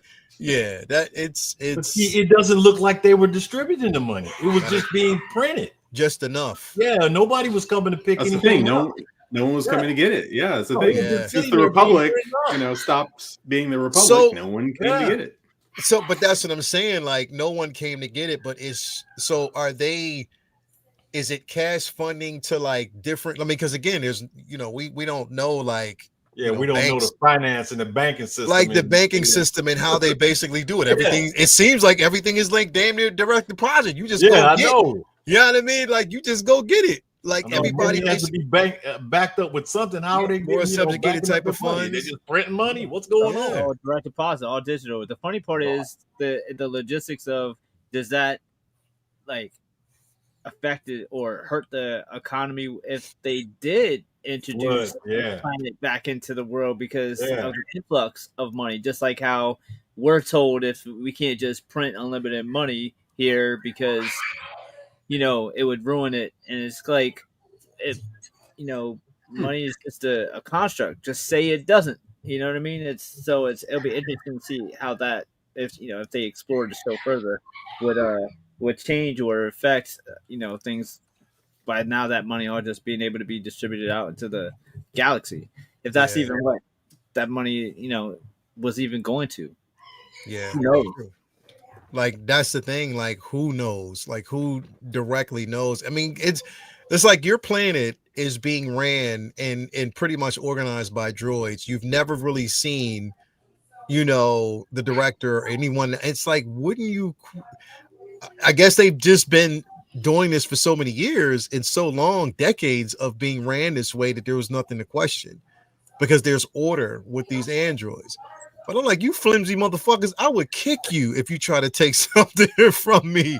But I mean, again, it's like it's organized without question, without fail, and no one asked these questions. And it took the kids, you know what I mean, to really, bring in that, the inquisitive nature of, okay, how is this planet functioning? And why is it, and then why do other people not know? And all these years, you haven't seen a ship come in or leave? It kind of makes sense though. Like, not that they didn't question it because we don't know how long they've been living like this, where maybe they did question it at first and then they just figured, well, we haven't gotten any answers, so what are we going to do? Like, if our government went dark, people would still go to work and just like, okay, we haven't heard from the president in a year. True. Or the vice president or governor. Like, you wouldn't take them not being there as you would imagine, unless it trickled down and everything went to shit. You would imagine if everybody else went to work, you would just go to your job at UPS or the grocery store or at the Comcast or wherever the fuck you worked. You would just go there anyways and just do what you're supposed to do because, I mean, on a whole, most people's lives aren't directly affected, on a day-to-day scale by something like that happening. But what else are you going to do? Yeah, that's true. Yeah, I can't imagine it. Yeah, it's the day to day, and again, this is decades, generations that it's been ran this way. So of course, you're not going to ask too many questions. Yeah. What you laughing at, bro? No poverty. It's North Korea. I mean, but yeah, I mean, like, there's no poverty. Everybody's got job. It's like, I kind of get not questioning shit too. Like, what are you gonna do, bro? It was like you're getting paid because you're getting credits because he gave Wim the credits there. Here's some lunch money. So they're getting paid. So like literally, bro. Like you said, there's no impoverished conditions. There's things to be discovered. There's rich. The planet's rich. Everybody's living well. Hell, Neil they got a bathroom where they can see outside through the glass. They got square feet. You know what I mean? Just nothing but land. You know what I mean? Like, just, and they're living good. You know what I mean? Whereas the complete opposite of that is a planet that was a direct copy of it. They're struggling. You know what I mean? Like, it's a struggle. There's no resources on that particular planet. So it's very interesting how it was designed, but it's just like, I'm craving more of the show. I wish they could give us more. I knew Renz was going to say some. I knew it. You knew he was. I'm talking about, you know what I'm talking about, Renz. Ren's ass is an ass, bro. But no, I mean, but no, I literally, bro, like, it's, Jude Law, bro. What you laughing at, bro? Renz? I'm thinking of Bar's foot on Spaceballs when he got crushed by the shit. He said, measurements. Yeah, bro. Oh my god. Square Friends, feet? bro. Yes. Renz need to lay off that red horse. Don't you, Bro. Renz? You know, he knows what I'm talking about. But like, I think, bro, like, again, I have to go back to like just the chemistry. I mean, Jude Law was the perfect person, you know, to play, you know, that character and to play this particular role. You can tell like he gave it his all. Like he did such a great job. And that's what made it interesting. Like no one phoned it in. Like everybody. And you know what? The father bro is a musician in real life. Did y'all know that? He has a band. I didn't know that. Like he was actually on Jimmy Fallon. Like when this show came out a couple months back, he was on Jimmy Fallon. And I was like, wait a minute, this motherfucker's a musician for real. That's crazy. Wow. Yeah, motherfuckers. But anyway, like, but nah, I clear like literally, bro, like just the atmosphere and you know even certain scenes like the even when they what was it like the episode 2. You know, when they went to that planet trying to basically find, he took them to that planet. You know, trying or no, they ended up on that port. The droid took them at the port where they first met John. I love it. Neil's like, aliens. They look so weird. It's like, Neil, you're an alien. Yeah. It looks so weird. Aliens. It's like, Neil, you're an alien. Like, Neil, you're an alien yourself. I love it. Neil, aliens. But it's again, it goes back to the simple fact that you're coming from a planet where it doesn't seem like there's any type of judgment at all. Like, and so again, if you're completely blind and you know sheltered away from what's known as reality at that particular point, then you're not going to know. You know, you just don't know the dangers of what's going on. No. You know, you're living in this pristine, you know, little in a petri dish that you don't know what's going on out in the real world. And like I say, when they went to the planet with all, you know, the children being taught how to fight, they were like, damn, I had it good. You know, I don't want to be doing this. You know, I'm sitting here learning how to, you know, fire a weapon. I didn't have any need for this war I was from.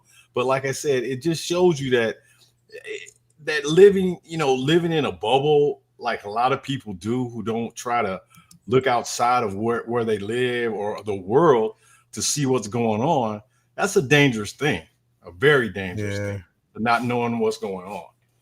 And it can come up to bite you too, for sure. So the name of this species is what is it? A schistovenin. That's what it's called.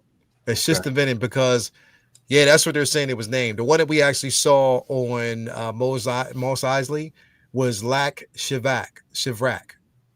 So that's what this particular species is. And apparently it was a species that George Lucas didn't want to pursue. He tried to hide it. And so they snuck it in.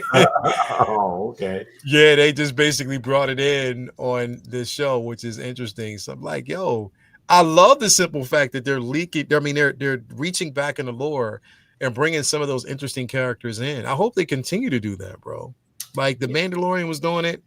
Now this show basically does it, and I hope they continue and we know how much Dave Filoni loves wolves, bro. We know that.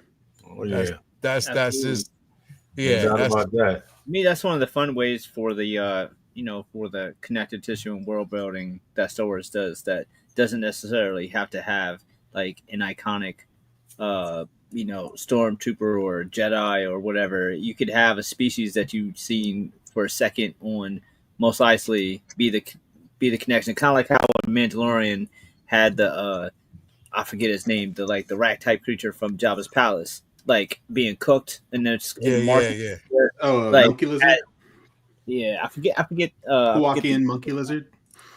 Yeah. I don't know what that thing was. A salacious bee crumb. Yeah, they had a whole bunch of them motherfuckers on that planet. They were getting roasted. A lot of crumbs. A lot of salacious crumbs, bro. Like it was a whole bunch of them, like a ton of them. But I like how they are reaching back and pulling some of these characters in Because it definitely makes it just kind of filters the backstory of where they come from and stuff like that. I love that, bro. Now, missed opportunity though. You know what the missed opportunity was, bro? They should have brought in what is his name? Oh, Yeah. what is his name from Yep. Hondo. yeah, bro. Yeah. That was a missed opportunity, That was bro. right there. No doubt he should have been in this. He should have been in this, bro. And I'm like, why don't you bring? That's the perfect opportunity to bring him in live action, bro. Yeah, that would have been perfect. Live action to do it, but I It's wonder because they had Pirates on Mando also, so it's like you had two different. Yeah, he might show up he could show up in Ahsoka. I don't know. He could, or he could show up in the Mando movie. Yeah, two different storylines with pirates. Well, he was. I don't think Hunter was a pirate. I think he was more of just a. Oh no, he was a pirate. Yeah. Oh well. Okay.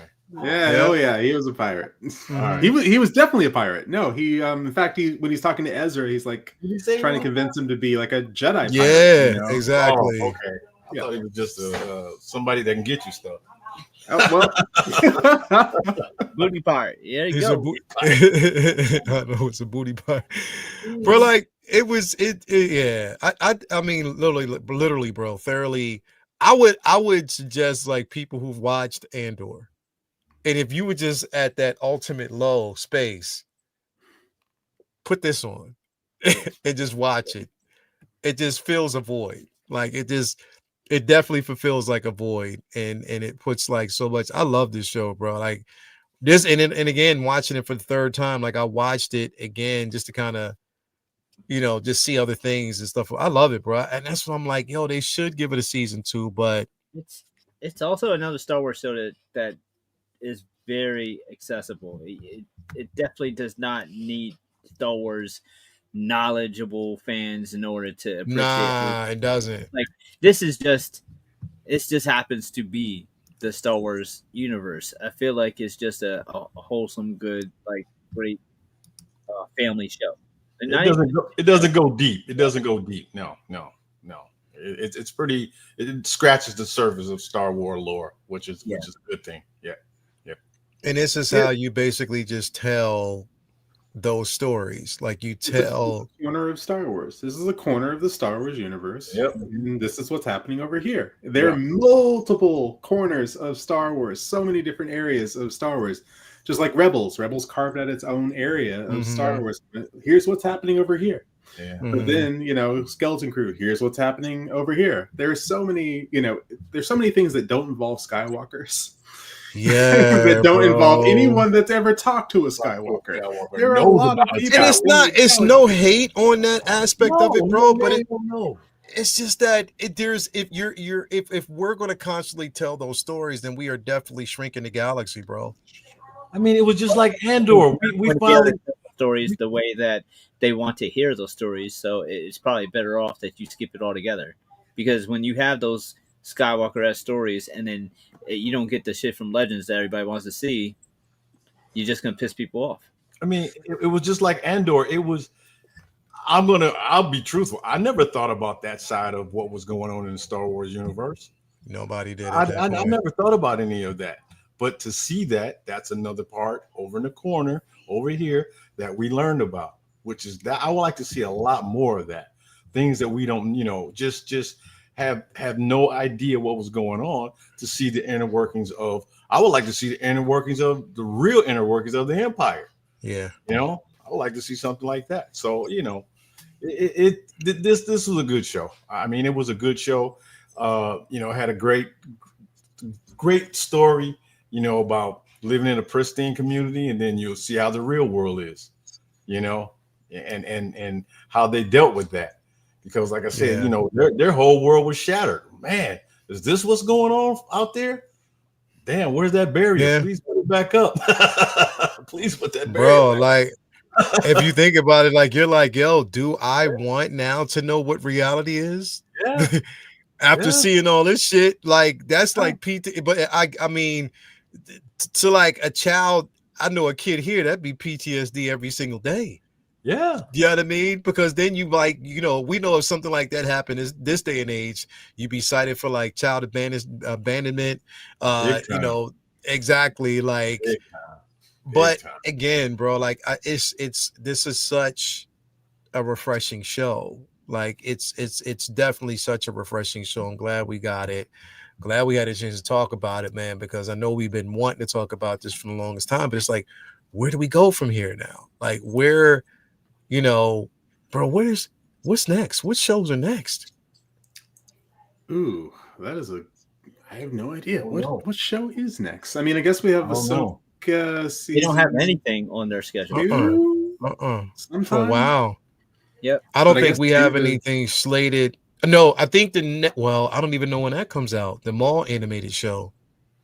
Mall Shadows. What is it called? What is that? That Mall animated series. Shadow Lord. But it's odd. Yeah, though, Mall because- Shadow Lord. Yeah. There you go. And that was just announced. Usually, there's something already in the pipeline when a show comes out, like to follow it, and they're just now they waited till Andor was practically, you know, out to even announce the idea of another show. Yeah. So it's definitely a hiccup in their formula. Yeah. I'm looking at the list of shows, and the next show that's supposed to come out is the Mall Shadow Lord, and it says TV in 2026. So that's it. That's it. And then they had Tales of the Underworld, which was this year. We already saw that. Yeah. They don't have anything. Well, wait a minute. Oh no, that came out already. Young Jedi Adventures. That's one of them little shows that's on. Plus for kids. And we got the Mandalorian movie coming out in 2026. I was gonna say that might be the very next thing is the Mando movie. The big thing. Yeah. So that's the next big event. And then I think Ahsoka is not until 2027, I believe. Or is it 2026? Because they're filming now. I'm looking at it right now. Yeah, that's not enough. I'm okay with that. I'm okay with spacing out the Star Wars. Yeah, space it out, bro. Like, space it out. Give it some time, because then it helps people. Here, you know what it is, bro? I think now we're in a phase where people need to miss it. Yeah. They need to miss it. It needs to take a break so people can miss it. So then maybe the acceptance is a bit higher once we get something. And we're still going to have that echo chamber. We know that. But I'm just saying, I think that it needs to take a break. We need to go back. You know, maybe it gives people time to go back and watch things that they probably haven't watched, to get reacquainted or acquainted for the very first time, and maybe enjoy it. You know what I mean? Yeah. Maybe change the narrative. It's punishment. That's what it is. It's like, we gave y'all Darth Plagueis, and all y'all could do was bitch about fake lesbian. Man, Yeah. that was messed up, man. That was really messed up. Yeah. It was like Darth Plagueis over in the corner like this, like, and floating through the sky. That was it. And all y'all could do was cry. Nah. Yeah, bro. Y'all going to bed without dinner. Bro, I mean, say what you want. I know a lot of people listen, and I'm not afraid to say it. Say what you want about Acolyte. Was it the best? No, but I enjoyed it. I'm not gonna lie. I enjoyed what I basically got. And they set up season 2 to be what people wanted. Yeah, we've been waiting for some legend shit, some cis shit, and we went some shit about how midi-chlorians work. Yeah, like it's set up. It's set up such an interesting premise, but I think that there was levels of execution that faltered. You can see that it was actually recut so many times, but no fault to the actors. You know what I mean? And how they betrayed the characters and what was given to them. And I thought it was interesting, bro.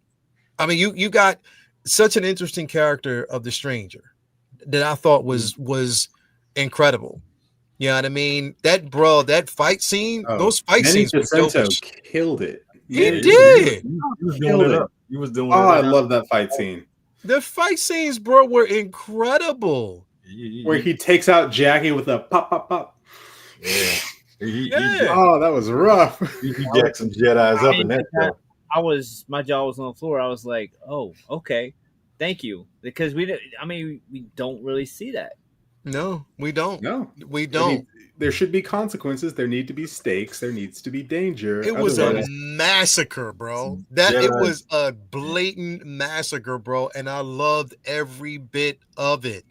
It made so much sense because in Phantom Menace, like Maul just happened to go up against the two Jedi, like of all the Jedi, like that's the worst two to have to, have to go up against. Whereas, the number 1 and number 2 in the batting order. You know what I mean? Virtually, right, there's maybe 2 out of the maybe 4 or 5 that would have been able to take him out. But then there's hundreds, thousands of Jedi who are basically just like, teachers and monks and like statesmen. They're just librarians. It's a title. Hey, don't discount that librarian because she can fight. Like, the Jedi don't necessarily like promote fighting. Like they know how to do it, but it's like the cop that's never shot their gun. It's like Anakin is supposed the part of the point of Anakin being so authoritative, like rebellious is because like this motherfucker likes fighting. He likes violence. That's why he's so dangerous. Whereas and Kenobi too, like Kenobi is just low key rebellious. Like they actually like scrapping, but most Jedi you would come across, if you had the skills of a Jedi who trains all the time, you would fuck them up. It's like super cops versus just it's like Jackie Chan in Police Story versus somebody who just write a ticket, like a ticket cop. It's two different type of mind states. So when he showed up and there was like 8, 9 of them, he had no issue. Just he went through them like bro. He had no issue. It wasn't no problem at all. No problems. No like problems. I just knew that they was going to like, somehow win, and then it was going to be cheesy, and I was like, oh, nope. Right. Press X, would I have liked to see the librarian put in some work? Yes, I would have. Of course, I would have liked to see. You should read. There's a Darth Vader comic that you should read where the librarian from the prequels puts in some real work. Yes. Yeah. She is not to be fucked with. I didn't ever think she was. She's a beast, bro. You should see that librarian. She is not to be fucked with. Because there's there's even like a prequel. I think it's the same because she actually helps some of the younglings escape. Okay. Like she gets busy. Like she's not when she taps into the Force, she's not just a librarian, and there was so much rich history behind that character. Nice. You know what I mean? So she definitely gets busy. She was in the temple for a reason. Yep. Oh, you know what I mean? Yeah. But that's what I'm saying, bro. Like, again, if people spent less time picking things apart and finding or creating certain narratives and just give these things a chance, bro, like it's that's what I'm saying, bro. There's no way in hell that you're gonna basically say that, look, as something like this, a show that on this particular level that I felt as though, again, if had given more time to flesh out the story, and then on top of that, keep in mind that the director wanted to tell a darker tone. She wanted to tell a darker story from the Sith's perspective. She actually wanted to do Knights of the Old Republic, and it was the execs that said, nah, we can't do it from such a darker tone. So this was even a struggle because this wasn't even the original draft of this show. I mean, when they first announced it, it was like, oh shit, a Sith show. And then it was not. Watered down big time. Watered down. Yeah. It definitely feels like there was meddling because just the structure of the episodes just doesn't make sense.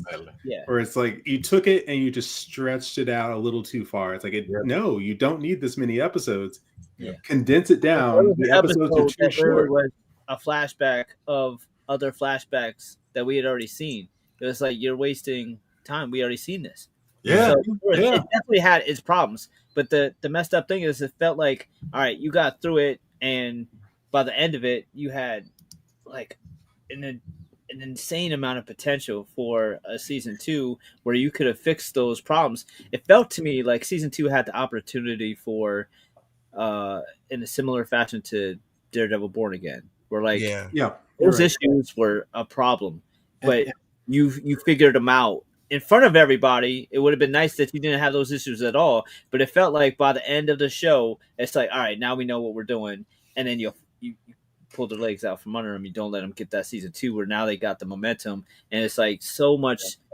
So you had such a rocky start, but like you finished so strong. I wanted to see that momentum going into a season 2, and it's like there's so much bullshit that gets put out on these streaming services that nobody wants to see. Here's something that a lot of people want to see. Y'all turn your backs on because people who are going to bitch about anything you put out bitch loudly. So, and to have that bridge of Darth Plagueis with Plagueis, the story of the Emperor told to Anakin. Come on, man, how could you let something like that slide? You could have seen what Darth Plagueis was all about, what he was trying to to mold into with his Sith apprentice. Man, so much potential, man. It's you know what though, it's because we got into that same old discussion of continuity. Yeah. People were so fixated on continuity. Oh no, that never happened. Or now you're taking away from Plagueis in the original Apprentice and what story was. It's like, no, it's not, because we don't know where the story is going to go from here. If you let it flesh itself out, they're not, because again, there was, and if you saw it here, there was no interactions between the stranger and Plagueis. Nope. So again, you talk about, okay, now, well, what about Darth Tenebrous? We could have got Tenebrous. Eventually, we could have got to that point, but you didn't. Motherfuckers wouldn't let it breathe. They didn't want to give it time to basically flesh itself out. You're so fixated on, oh, now you're breaking up the continuity. How, when there was no interaction? They probably didn't even know he was fucking there, bro. You know what I mean? So, bro, yeah. It bothers me that that they didn't give it a chance. Bro, I like what you're saying about giving it time, giving it space, because you don't know what you got till it's gone. Yeah, exactly. You don't. You give it time. How many shows that started off like what the hell is this, and end up to being something great? Yeah. Many TV shows. TV shows. Yeah. It has. It ended up being so great, bro. And you just got to kind of let it. That's what happens, bro. Like, hey, case in point, y'all. The prequels. We didn't hear no hide, no hair about anything Star Wars. Gave people to go back and, gave them a chance to go back and watch the prequels. You had Clone Wars that kind of tied things together. Now there's a better appreciation for it. It's a cycle. It's how it happens. We may not like certain things, but there's individuals out there that will. And we shrink the universe with so much discourse, bro. Like, literally. That's the problem. It's way too much discourse, man. So anyway, man, hopefully, yeah, let's hope for the future. Like, maybe they say fuck it. And now I know that they're actually putting out comics now, and there's going to be a novel expanding on the Acolyte. But I don't know if there's definitely going to be that, but I don't know if there's going to be anything else beyond that. So Charlie the Unicorn, you're 100% right about that. That was that was unwatchable, man. Yeah, I didn't see it. Was it really that bad? Yeah, it was. What the fuck is this? It's terrible. Because I grew up watching the original Willow, and but I had no interest in watching a Willow TV show. Well, guess what? You made a good choice. I usually when it comes to TV, I usually tune out. I usually don't care when it comes to TV. I'm like, I don't care. I think maybe my attention span isn't that show TV, was hot garbage, bro. And I hate to say it like that. When they made the original announcement. It was bad. If you want to make a Willow anything, make a Willow movie. Make another Willow movie. How about that? Yeah, put it in theaters, make a proper film. How about that? Uncle Keith, we were at Star Wars Celebration when they made the announcement. I know. We were there in Anaheim when they made the announcement that they were doing Willow, and people were excited about it because what we saw looked decent. Yep. As far as the trailer. Yep. Then we saw that shit. I was like, oh, wow, yeah. I don't think I made it past the third episode, man. I got to the second one, and that was all I could take. I couldn't take no more. I couldn't. Did you watch it, Vinny? I never watched it either. And I don't even think it's on Disney Plus anymore. I don't think it is either. They took it off. Yeah. They took it off. Dangers of streaming, though, is the fact that they can just disappear things like that. Yeah. And then can you watch it? No, you can't watch it. Well, where is it? We don't know. We don't know. So that is dangerous. Even if people are like, well, it wasn't great. It's like, well, I don't get to decide that judge it for myself. Because I can't watch it. Well, can I rent it anywhere? Can I do? No, you can't find it. It's it's like it's like it just gets snapped out of existence. It's like, okay, don't waste your time. Don't waste your time. They got an added barrier around it. I know, right? It's like I can't find it.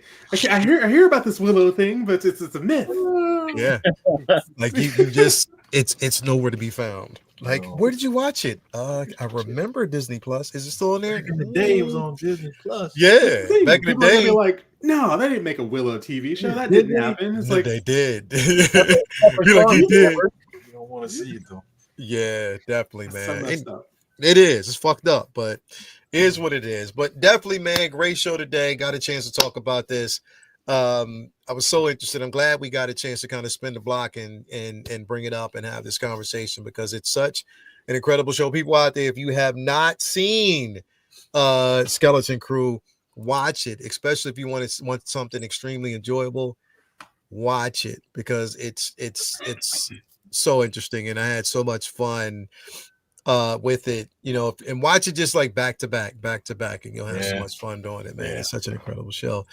Anyway, thank y'all for being here. Thank the panel, man. Uncle Keith, man, what you got going down, bro? Nothing much, man. Just enjoy being here. Thank you for having me here, and of course, I have to thank my buddy, my number one pal. It just makes me joyous to be here with him. Press X over there in the corner. Look at him. Just look at him. Look, see? Yeah, Negro. Negro Damas. Negro Damas. We need merch. Negro. Nice little t-shirt. We'll like it. Oh, we'll have a little beret on. We'll have a little beret on, with a glass of wine because he does drink wine, so we'll have a little wine and going like this. Negro Damas. Bro, nothing's going on. Oh my gosh, that's amazing. Just waiting for figures to drop. That's all I'm waiting for. Bro, that was yes, everything, bro, everything. But definitely, on Keith, thank you for being here. Ben, what's going on with you, bro? What you got going down, man? Catching up on my regular job with all this rain. So I've been drowning over here. It's been brutal. So my regular job is man. It hasn't rained this much in a long time, bro. It's raining right now. Y'all need to. It's been raining all damn day. It hasn't rained this much in a long. I mean, I'm guessing it's God's way of saying y'all need this. Y'all need this. Don't bitch about it. Y'all need this because it's been raining almost every day. Yeah, every day. We're having a nor'easter. So far behind on these damn lawns. It's wow. So the next 2 days, I think are supposed to be decent. So I'm just gonna be out there sun up, sun down, trying to get everything done. Other than that, though, I will be working on some new projects, and I have some art stuff on the way. I have some templates, some stuff I need to get done and get out before my next con in June and coming up. So I'll be working on that stuff. Looking forward to. I just hit up the comic book shop today because it was raining, so I was like, let me go grab my polls. So I got a bunch of reading to do this weekend on Sunday and Monday when I can't really be on any longs because people will be celebrating. So Monday will probably not be working, and I'll be catching up on reading. So I'm looking forward to that, catching up on art projects and reading. And there's not much out on any streaming things that's going to tie up my time. So it'll be just a lot of work, a lot of reading, a lot of drawing, and I'll be just focusing on that. And then you'll see us back on 1/6 Scale Man Network on Monday for Comic Book Talk with Friends. If we do it on Memorial Day, if not, then the next time we'll do it. We'll be doing it.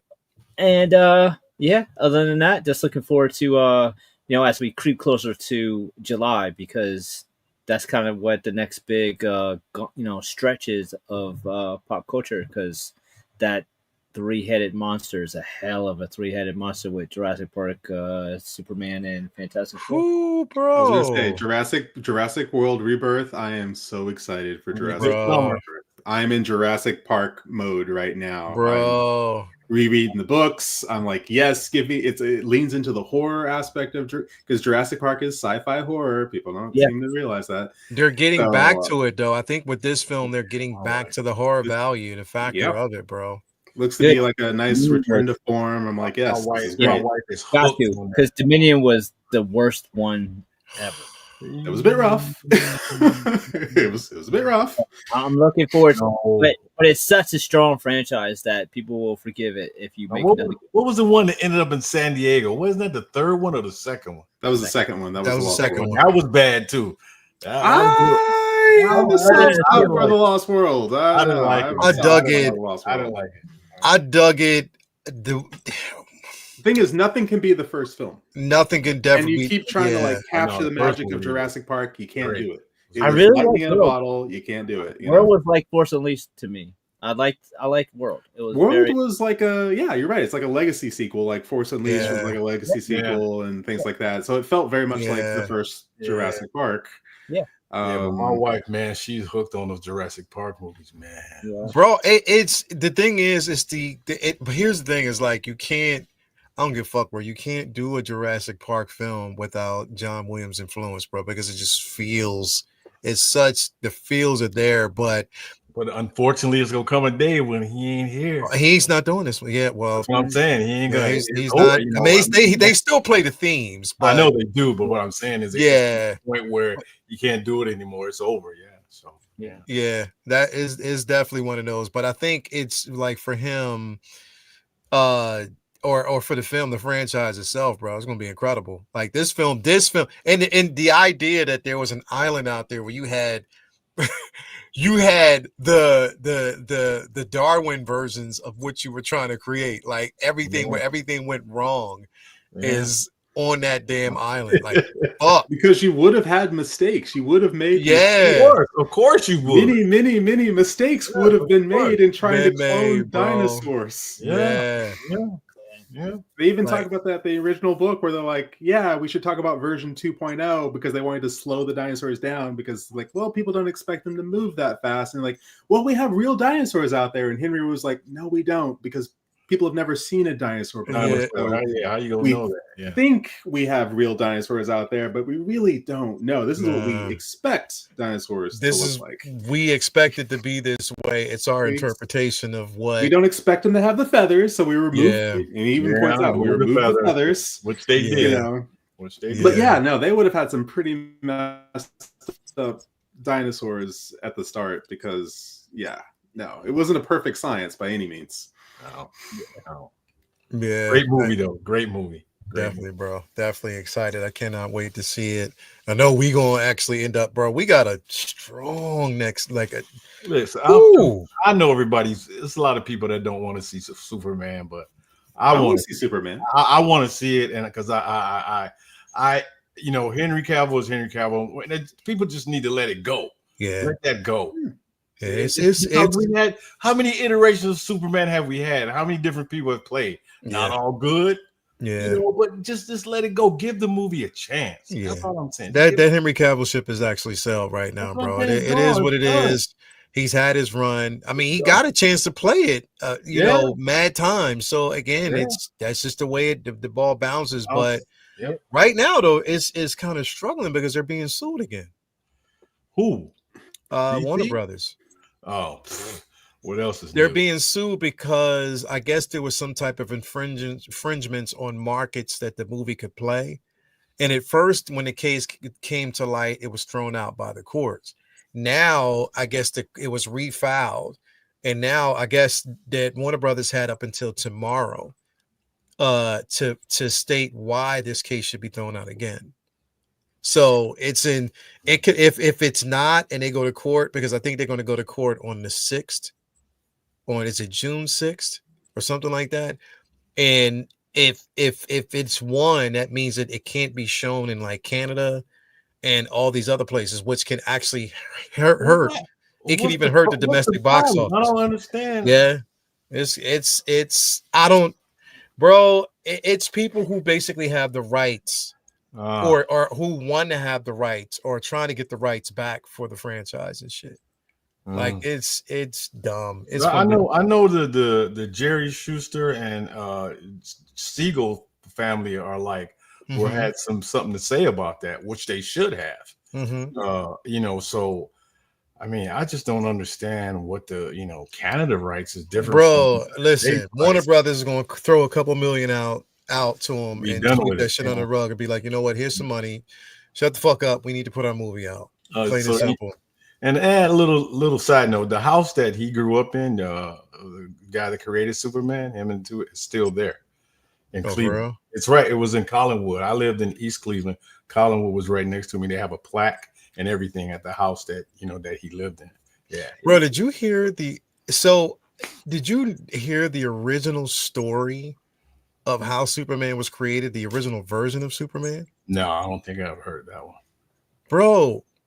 He was technically the original version of Superman was a villain. So there were so many different iterations. It were two, I guess, the partners who had went in business about, they couldn't put it out there because again, they didn't have the funding. So that's when it went to Action Comics around that time. And that's when we got the version of Superman that we got now. Because the original version of Superman, it wasn't Martha Kent and it wasn't them. It was another version of it where they adopted him from he was adopted from an agency or whatever, and they found that he had powers then. So then that story changed. It went through like 3 different iterations of the story to get to what we got right now. I was like, yo, that's some crazy shit. Like when even partners that almost damn near undermined each other. Big time. Because I think the one guy, I forget the names, but he what he did was he sent his partner away on vacation, I think to like Puerto Rico or somewhere. They went somewhere. And while he was away, they bought up all the rights and so what he did was bought up all of the rights, but as well as their debt. Oh, okay. So bought the debt. So then he owed majority rights of everything, and they owned absolutely nothing. It was like, yo, that shit's crazy. The story of Superman and how he came to prominence, and at this particular point right now, is crazy. How that shit, that's why like when these characters, bro, they get passed around like this, it's like, yo, fuck, I can't believe. Like that Hulk thing is still going on. That's still Universal. That's still going on. So it's a mess. Yeah. I think Neymar, the rights to Neymar are still in dispute too, aren't they? I think so. I'm not really sure because remember there was also a lawsuit. Speaking of Star Wars, there was a lawsuit that they basically avoided with Ahsoka because of the nature of the character and how closely it was related to Vinny. You already know what I'm talking about. Wait, which one? Ahsoka, the character. Yeah. So I hadn't heard. Yeah, so they avoided it by paying for the story to be told, but in a different way. So the tail book. Okay. Yeah. So many stories have that. Lion King had that. Like so many different stories. Yep. Lion King. But the Superman, all this shit, like they got all those problems there, and they're gonna have future problems too because we're coming up on deadlines for public domain for a lot of these legacy characters like that in Superman 2. Yep. I cannot wait for Batman to make it into the public domain. Come on, let's do this. No. Oh, this is going to be amazing. I don't know why. Oh my how come God, I can't wait. How come all the ideas that are coming from public domain is making a fucking horror movie? Like, why is public domain, like Popeye, Winnie the Pooh, a horror film? That's what y'all want to do with it? Because you can. Yeah, I mean, it's crazy. We never. Like I said, you're talking about the Lion King. Everybody knows where the Lion King was ripped off from. Everybody knows that. Yeah. Kimba the White Lion. 1964 anime. Same story. I thought you were going to say Kimba's father gets whacked. He becomes the king of the jungle. Same thing. You didn't hear any lawsuit over that? No. Bro, just let the stories be told. That's the way I feel. I know. Anyway, man, X-Man, what you got going on, bro? X-Man, I like that.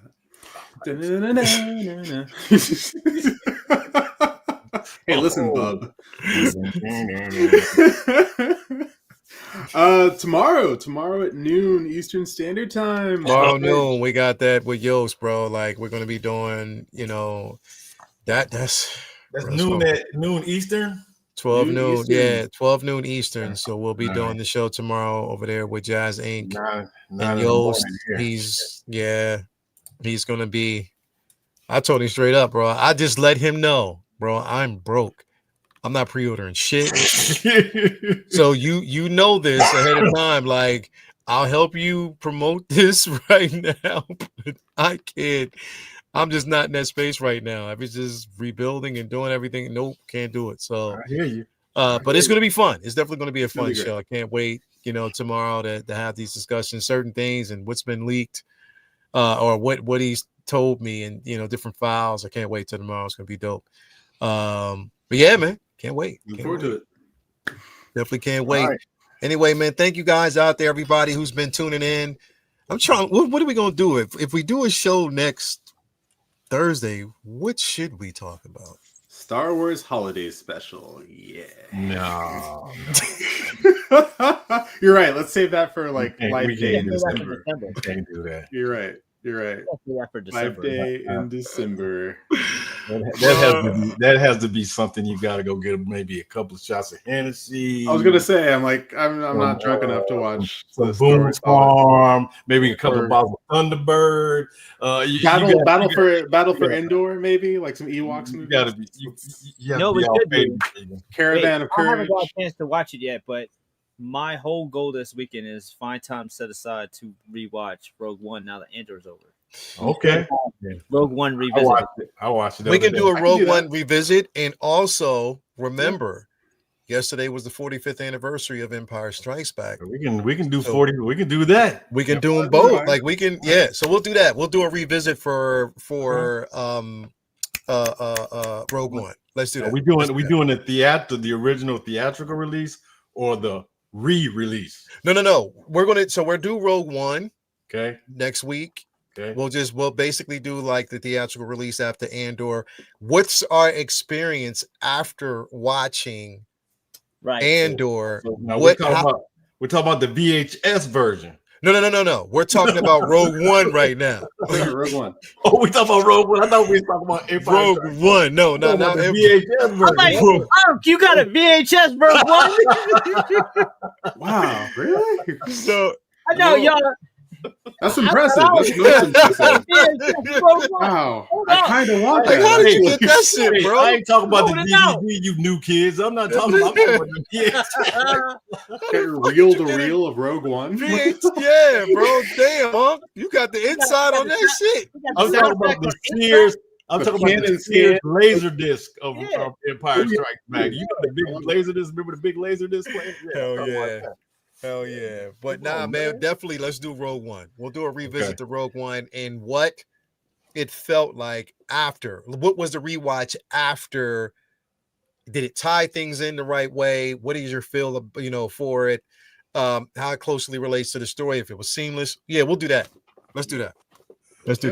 Okay. That sounds like a plan. That sounds like a plan. So definitely we will be back next Thursday to be talking about Rogue One and as a rewatch, and it should definitely be fun. What did he say? He said, Tobo, I refuse to watch special edition. What are you talking about? I don't watch the special edition. I'm talking about the VHS of Empire Strikes Back. I ain't talking about they released the special edition on VHS. You realize? No such thing. I'm talking about the OG. That's what I'm talking about. Yeah. Well, you know. This dojo. So they're right now in discussion on whether or not they should re-release the original version and let people see it on Disney Plus. George Lucas made. That's the one he wants to release. I still want them to re-release the OGs on 4K or at least Blu-ray. Yeah. But it was special distance. I'm like, keep it. No. They just had TCM had a film festival up in LA. He was The the original first film they showed. He showed the cut that he wanted people to see. Yeah. Of Empire Strikes Back. Yep. See, that's what I'm saying, bro. I want the original cuts on all this shit. So anyway, we'll talk about it. We'll see you guys here next week, same time, man. We appreciate y'all, man. Thank you for stopping through. And again, can't do anything else. Always stay uncivilized, man. We will talk to y'all next week. Peace out and have a good one. So uncivilized.